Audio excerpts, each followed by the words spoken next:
నందీశ్వర వ్రత కథ ఇప్పుడు విందాం. ఒకనాడు పార్వతీదేవి శివుని పాదాలు పట్టుతూ ఉంది, అంటే ఒత్తుతూ ఉన్నారనమాట. ఆవిడ చేతులు కఠినంగా ఉన్నందున తన పాదాలు పట్టవద్దని చెప్పి శివుడు పార్వతితో అంటారు. పార్వతీదేవి తన చేతులు ఎందుకు కఠినంగా ఉన్నాయో చెప్పమంటుంది.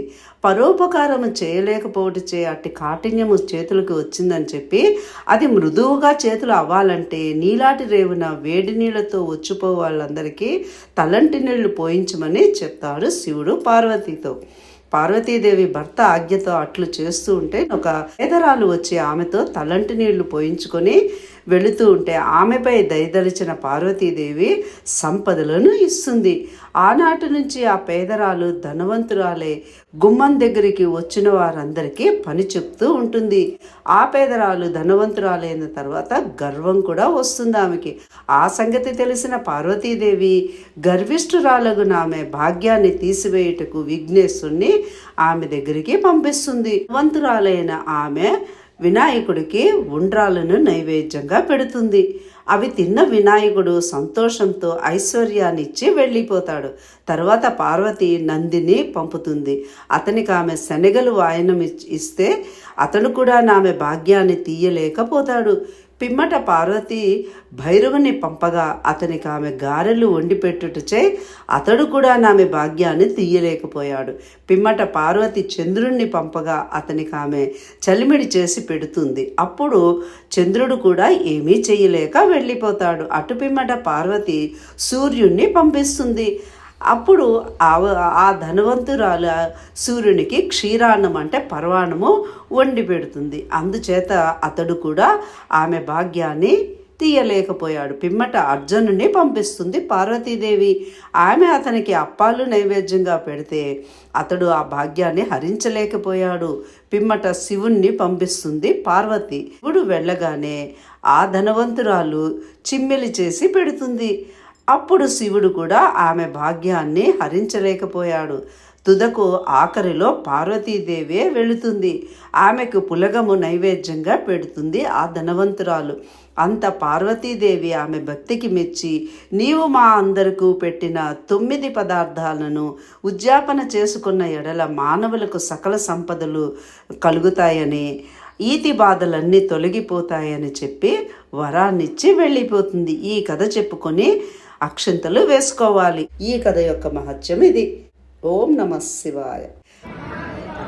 ఇది జరిగేది నందికేశ్వర నోము ఉద్యాపనకి ఇవన్నీ ఇస్తారు. ఇది ఎన్ని కేజీలు? ఇది 6 కేజీలు అండి. 6 కేజీలు పెసరపప్పు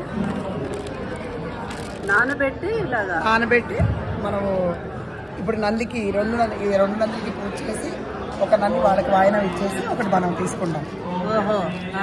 చేసిన నంది ఒకటి మనం ఇంటికి తెచ్చుకుంటాం, ఒకటి వాళ్ళకి పెట్టాలి. బ్రాహ్మణికి బట్టలు ఒడుగు జరుగుతున్నప్పుడు ఇలా ఇస్తారు. ముహూర్తం అయిన తర్వాత ఇస్తారు. జరిగి నందికేశ్వర నోము అంటే ఎన్ని రకాలు ఇచ్చేస్తారు ప్రసాదాలు? 9 రకాలు, 5 కేజీలు, 6 సేర్లు చొప్పున చేస్తారు. కలిమిడి, శనగలు, గారెలు, పులగం, ఇవన్నీ చిమ్మిలి, ఇవన్నీ 9 రకాల వంటకాలు. మాదేంటంటే ఒకేసారి జరిగిపోయింది. అదృష్టవంతులు వేరే వాళ్ళకి ఒక్కసారిగా ఆ నోతో పాటు మనం బ్రేక్ఫాస్ట్ అన్ని కలిపి భోజనంతో సహా ఒక్క రోజులో అన్ని చేసేసారు. మీ అదృష్టం. ఒడుగులోను ఒడుగు పెళ్లి కొడుకుకి ఉద్యాపన చేసి ఇలా ఇస్తారన్నమాట. శర్మ చెప్పండి, నందికేశ్వర నోముకి ఏమేమి చేస్తారు?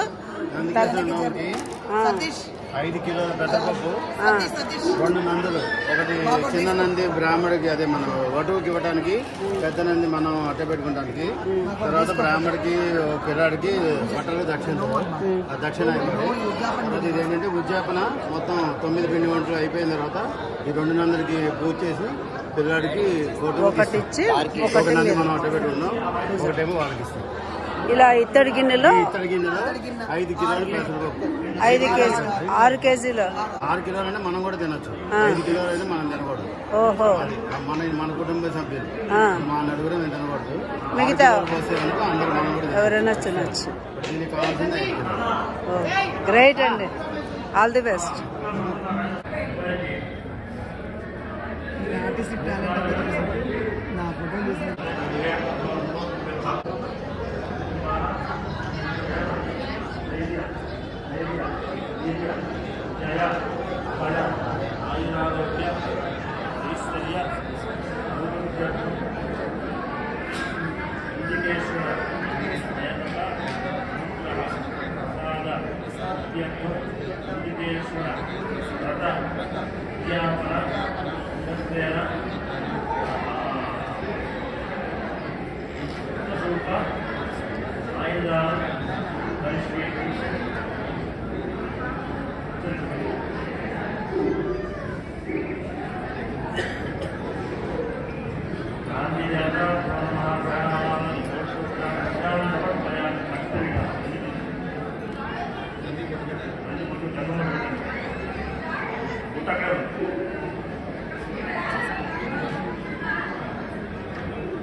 Thank you.